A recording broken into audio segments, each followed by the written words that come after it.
अब यहां से मैं शुरुआत करता हूं। मैं उस जमाने का आदमी हूं जब अंग्रेजों का राज था। मैंने अंग्रेजों के राज को, उनके अधिकारियों को, कर्मचारियों को, उनकी व्यवस्थाओं को, उनके न्यायालयों को होश में देखा, बेहोशी में नहीं। उनके राज में 1 रुपए चांदी का 60 किलो गुड़, 60 किलो चना, 60 किलो चावल बाजार में बिकता था। मेरे पूरे होश में 6 पैसा तोला चांदी बिकती थी। मेरे पूरे होश में अच्छी तरह से 12 रुपए प्योर शुद्ध सोना 1 तोला मिलता था। क्षमा कीजिएगा, ना मैंने इतने कत्ल देखे, ना इतनी डकैतियां देखी, ना इतनी चोरियां देखी, ना इस तरह के न्यायालय देखे, ना इस तरह के अस्पताल, ना ऐसी दवाओं की फैक्ट्रियां देखी, ना ऐसे डॉक्टर, ना झूठे मुकदमे और ना झूठी गवाहियां।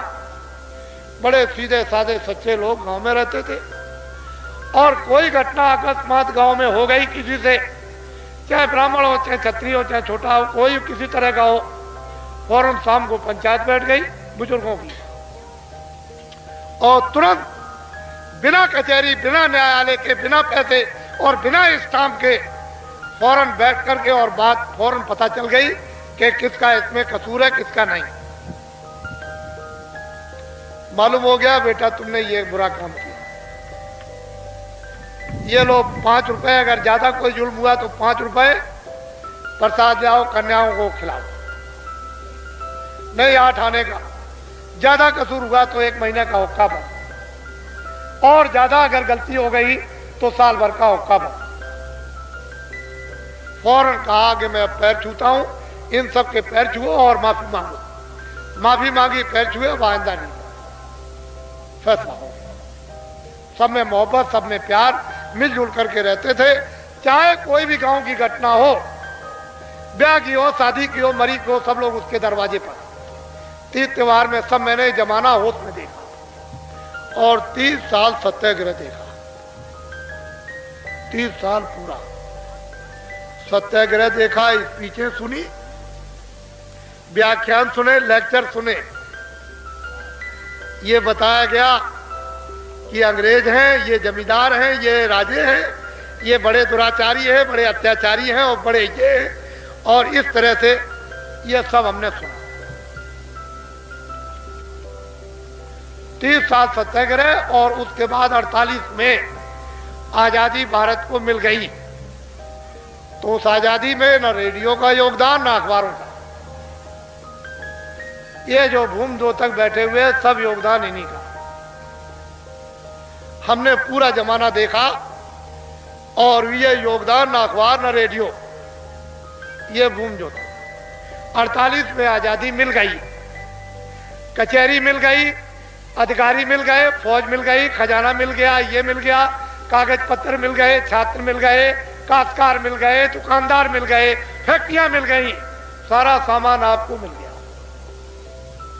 अब मैं आप सबसे पूछना चाहता हूं कि ये सब सामान मिल गया, और आप क्या लेक्चरों में कहते थे, देश मेरा है, भूमि मेरी है, हम सबको निकाल देंगे, आजाद हो जाएंगे, और ये करेंगे, सब मेरा है, ये रामायण मेरी है और गीता मेरी, ये सब कुछ बड़े बड़े लंबे चौड़े भाषण सुने, हम भी देखते सुनते रहे।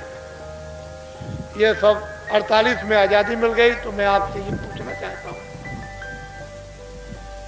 कि अब आप ये काम क्यों करते हैं? बच्चों को मारना, छात्रों को मारना, स्कूल जला देना, कारखाने जला देना, दुकानदारों को मार डालना, दफ्तर जला देना, कर्मचारी अधिकारी मारना, इनको मारना, काश्तकारों को मारना, मजदूरों को मारना, रेल को जला देना, बसों को जला देना, इनको जला देना, उनको जला देना, और फिर अनाज को जला देना। अब आप ये काम क्यों करते? मैं आपसे पूछूं, इससे ये पता चलता है कि आपका देश में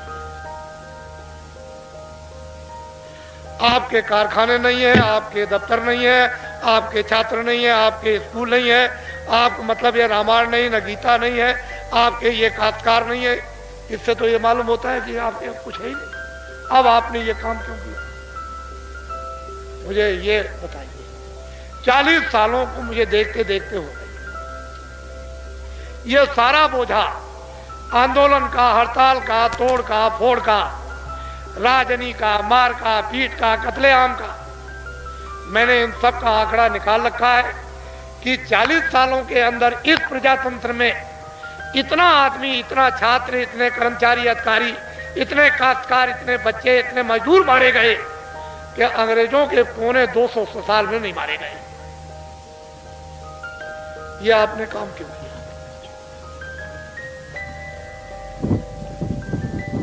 अब देश आपका हो गया, फौज आपकी हो गई, खजाना आपका हो गया, कारखाने आपके हो गए, खेती आपकी हो गई, ये सब चीजें आपकी, बच्चे आपके हो गए, स्कूल आपकी, आप ये काम क्यों कराते हो? मैं सोचते सोचते जब मैं ये उपदेश कर रहा था कि भजन करो, भजन करो, आत्मा का कल्याण करो, भजन करो, अच्छे आदमी बनो, अच्छे इंसान बन जाओ, तुम मेहनत करो, मतलब ईमानदार रहो, तो ये चिल्लाते हैं कि मुझसे नहीं, मैं भजन नहीं क्यों नहीं कर सकते? कि झूठे मुकदमे 20 चल रहे हैं, हमारा घर लूट गया, हमारी खेती चली गई, हमारे बच्चे मार दिए गए, हमारा कारखाना जला दिया, हमारे दफ्तर को तोड़ दिया, हमारी स्त्री मारी गई, बच्चा मारा गया, हमारा पति मार दिया गया, हमसे भजन नहीं होगा। अब ये सब चिल्लाते चिल्लाते चिल्लाते मैंने सोचा कि शायद उत्तरी प्रदेश में घटना होती हो, तो बाबा जी ने सर्वे को करने के लिए 4 फरवरी सन 86 को एक काफले की घोषणा की कि एक काफला निकलेगा सर्वे करने के लिए, वो 12 प्रांतों में जाएगा। उसकी घोषणा हुई 12 प्रांत और 90 दिन चलेगा। 90 उसके पड़ाव पड़ेंगे, 90 दिन होंगे, 10,000 किलोमीटर की यात्रा होगी। आप लोग जल्दी से तैयार हो जाओ। 4 फरवरी को ये मथुरा से चला 86 में, और ये मथुरा से चला, पूरब में इधर गया, फिर बिहार गया, फिर बंगाल गया, फिर आसाम गया, कुछ हिस्सा मेघालय, कुछ हिस्सा नागालैंड, फिर भी ये आपके उड़ीसा गया, और फिर मध्य प्रदेश गया, महाराष्ट्र गया, और गुजरात गया, और राजस्थान गया, और हरियाणा। 4 मई को मथुरा में वापस आ गया, 90 दिन पूरे। मेरे साथ 675 आदमी थे। फिर मुझे एक आदेश हुआ कि अभी पूरा सर्वे नहीं हुआ है, एक दूसरा काफला और निकाल दो। तो दूसरे काफले की एक घोषणा हुई कि वो 26/12/87 को 26/12/86 को चलेगा, 26/12/86 को चलेगा। और वो उस काफले की तैयारी हुई और 26/12/86 को मथुरा से चला। उसका पड़ाव 27 और 28 को अयोध्या में सरजू जी के किनारे। इतना आदमी इकट्ठा हुआ सरजू जी के किनारे अयोध्या में कि दोनों मेले पीछे हो गए। इतना दोनों मेलों में आदमी इकट्ठा नहीं होता जितना कि 27 और 28 दिसंबर 86 को आदमी इकट्ठा हुआ। और वहीं से ये मेरे साथ में चला। तो ये 29 को बहराइच, फिर लखीमपुर, पीलीभीत, फिर बरेली, फिर उसके बाद मुरादाबाद, हापड़, मुजफ्फरनगर, सहारनपुर, फिर ये सीधा हरियाणा में 7 पड़ाव करता हुआ गंगानगर के पार से रावतसर, सरदार शहर, सुजानगढ़ और सीकर और जयपुर और टोंक, उसके बाद बूंदी, बूंदी के बाद झालावाड़, और उसके बाद मध्य प्रदेश में आगरा, देवास, देवास से चला धार, धार से फिर ये चला गुजरात में संतरामपुर, और वो गुजरात में होते हुए अहमदाबाद के बगल से, और बीच बड़ौदा शहर में मेरे साथ 50,000 आदमी से ऊपर थे। 50,000 आदमी से ऊपर थे मेरे साथ। 80 दिन का कार्यक्रम था, 8,000 किलोमीटर की यात्रा थी और 80 पड़ाव थे।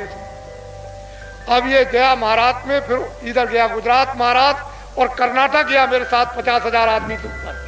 कर्नाटक से और फिर उसके बाद फिर आया मध्य प्रदेश में, फिर उसके बाद में चला गया उड़ीसा, और उड़ीसा के 7 जिले किए। उड़ीसा से बंगाल, बंगाल से बिहार और बिहार से 15 मार्च को सन 87 में त्रिवेणी संगम इलाहाबाद में इसका समापन निर्विघ्न, कोई रास्ते में विघ्न नहीं, किसी प्रांत में विघ्न नहीं। और सड़कों पर मैं लाखों आदमी लेकर के चल सकता था, लेकिन मैंने ये सोचा कि व्यवस्था में बाधा पहुंच जाए। हमारे कर्मचारी, चलने वाले यातायात के, हमारे काटकार और जितने भी और लोग हैं वो व्यवस्थित ढंग से नहीं रह सकेंगे, अव्यवस्था हो जाएगी।